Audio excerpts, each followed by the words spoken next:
You have to excuse me, I'm just composing myself. Oh no, that's the one I've just blown my nose with. Um, I've had a breakdown and a breakthrough. Don't you just love those days? Um,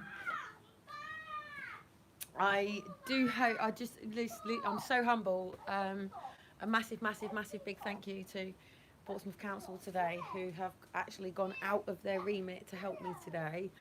And they don't usually help in these situations, but these services should exist.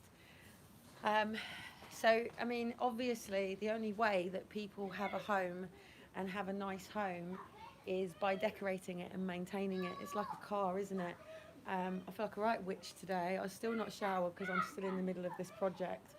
But literally, I've had the cat. I freaked out today because I heard my wardrobe moving outside, and I thought, here we go. We're now going into wars with the council again, and I'm going to end up with my bedroom furniture gone and having problems with the council again over this stuff. And I get it. Yeah, I'd put that on for you. But literally, I heard them move the wardrobe, and I must have just broken down. And I opened up the door, and I just broke down. I was like, I can't do this again. I can't go through this with you people again. I can't go through these rules and regulations with you when people are not understanding the situation. So, just 2 seconds. The other day, like literally, I've still got stuff on my feet to show how recent this was.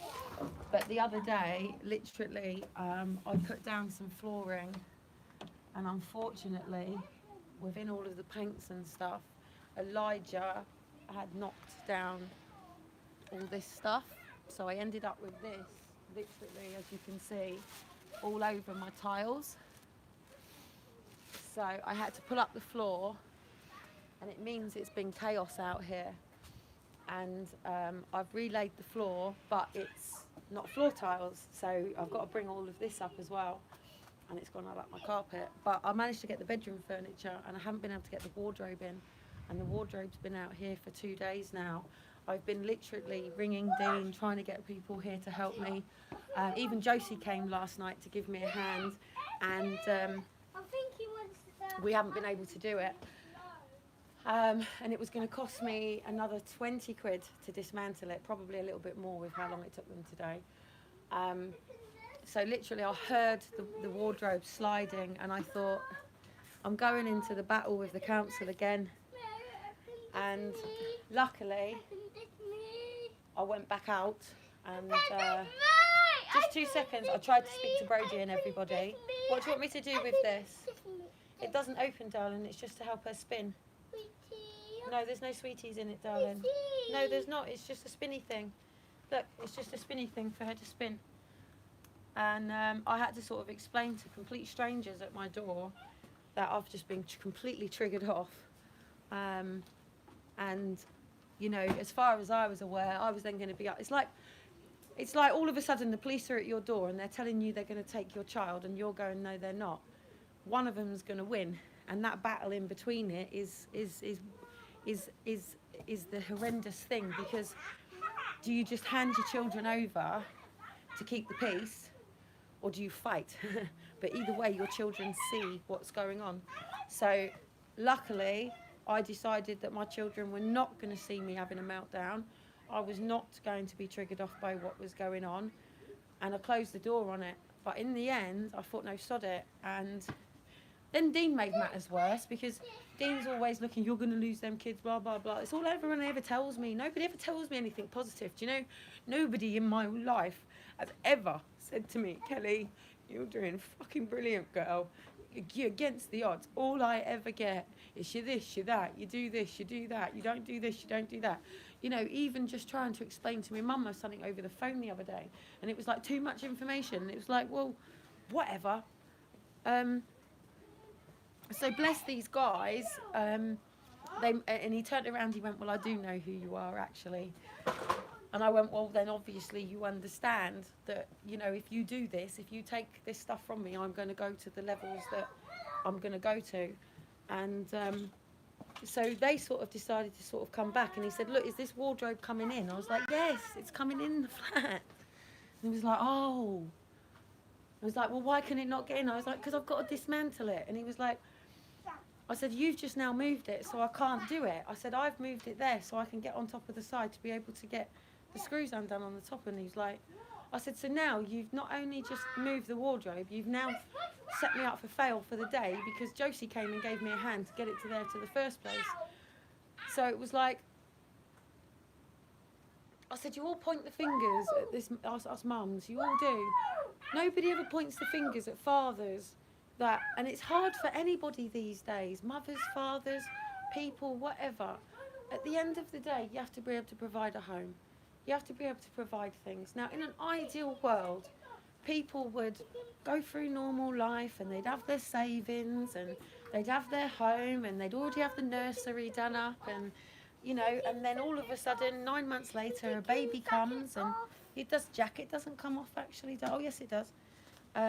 You know, and when you have a baby, you can go out and pay 400, 500, 600 quid for the cot and 500, £600 for the buggy, and, you know, whatever it is to decorate it. And you've got grandparents and you've got uncles and aunts, and you know, and when mum's tired, granddad takes the kids to the park and nanny takes the kids to the park, or when mum's got to clean the house, brothers and sisters help out. But not everybody has that. Not everybody has that. Not everybody has a dad that will come and take down a wardrobe and move a wardrobe in.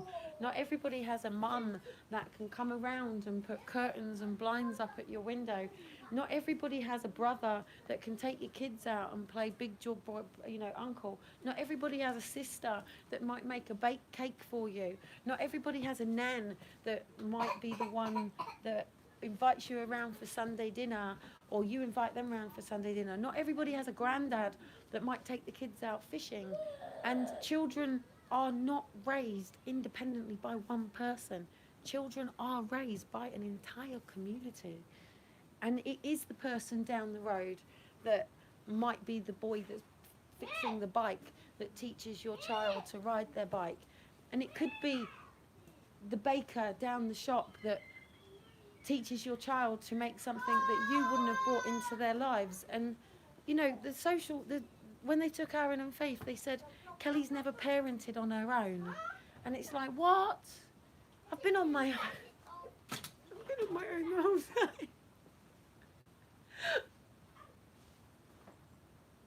What do you mean I've never parented alone?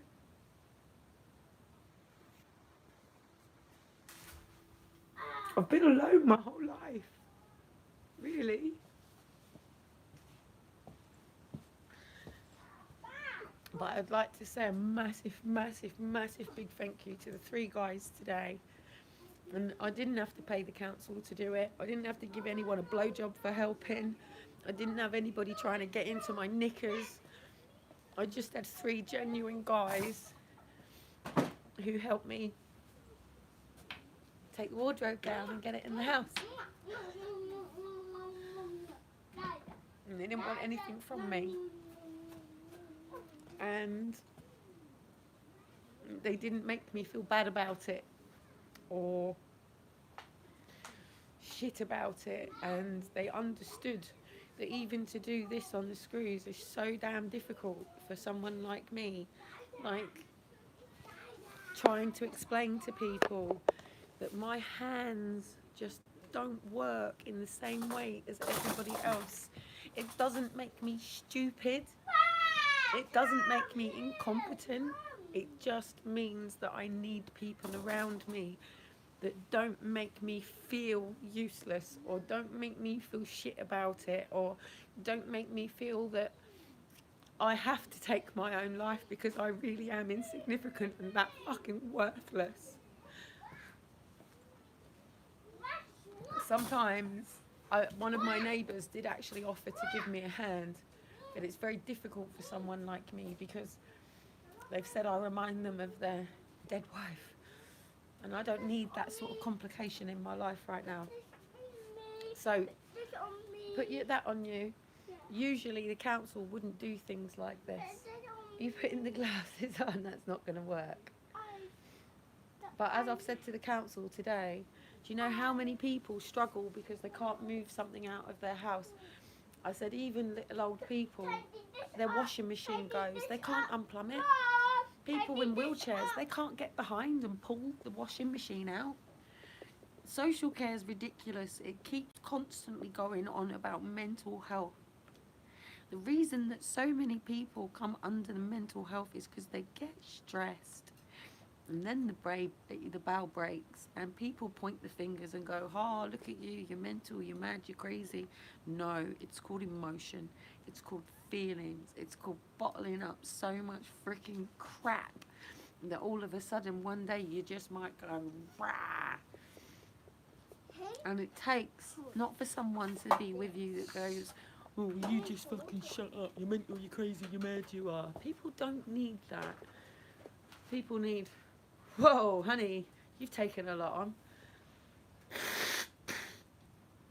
It's okay to not be okay. It's okay to be frustrated. It's okay to get annoyed with yourself and beat yourself up. It's okay to do this. It's how we move on. It's how we grow. But it's like trying to explain to people, someone like me has to keep such a solid schedule because otherwise I'm just in reaction to everything. Like, take this. Just 2 seconds, darling. It's in. I let the kids come and sit out here yesterday to have their rice. Oh, look. Oh, they're coming back to help me now put it all up. You know, so I let the kids have their rice out here. But look, you know, they've got all the rice on the floor. So, okay, cool. You have to come out and you have to hoover it up. But when I've been to so many houses, and I hate people saying that I have a shithole of a house because I've been to houses that are shitholes and my house is nothing like that. At this particular point, my house is not clean and tidy. Why is my house not clean and tidy right now? And that is because my son has put the sugar all over the side again. And every time I'm doing something, they go and do something else. Is nursery the answer? No, it's not. I need people in my life right now who support my wishes to keep my children out of this system while everything's going on. And if people can't help me have just a Sunday, that's all I ask for, just a Sunday. I just like on a Sunday to blitz my house. Why are you taking all of her clothes off? A monkey, is she? Okay. But it's not, it's practical help people need. That's what I'm trying to explain. It's practical help. If you have a car, take that, yeah, if you have a car and it breaks down on the side, you have to know why it's broken down. Okay? Well, I wouldn't have a bloody clue. If I heard a bang, bang, bang, bang, bang, bang, bang, bang, bang, I might know something. Or if, say, I was driving and then all of a sudden it went, I might think I've got a puncture. So I might be able to pull over and go, oh, I've got a puncture. Can I change a tyre? Yes, I can. Have I got the tools to change a tyre? Yes, I have. Did I once not know how to change a tyre? No, I didn't. But can I do it now? Yes. Why? Because I was put in the situation to have to be able to change a tyre. Yes, okay. Yes. Yes. Just. Oh, hang on. I've got to take her boots off now. I can't do that. I've done it inside out. There you go. That's the easiest way I can get her boots off, I'm afraid. You know, so at the end of the day, if you break down on the side of the car on a road, then, you know, you call the RAC. But in order to do that, it costs money to pay the RAC to then bring him come out, and then he'll come out and tell you how much it's going to cost. And there's a basic standards. Yes, Elijah, I'm doing it. Please don't bellow me. Yeah, don't bellow me. I don't like it. It gives me a headache. What about my wobbly toast? Yes, I'm coming to do it. Anyway, I'm going to go. I just wanted to say a massive big thank you to the council, and that's now moved us forward.